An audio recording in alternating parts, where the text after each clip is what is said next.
Nataka niwashukuru kwa nafasi mlionipatia niwe kiongozi wa taifa letu la Kenya.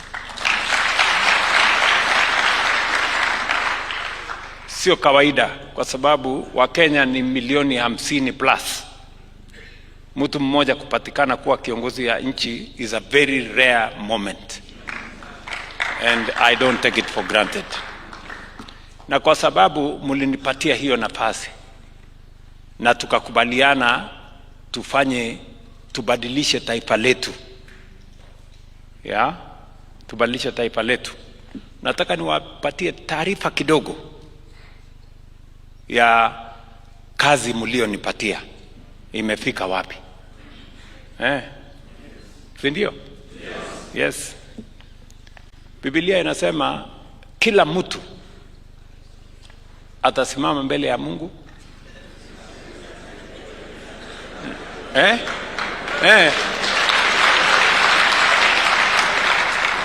Na kila mtu atapimwa na kazi yake.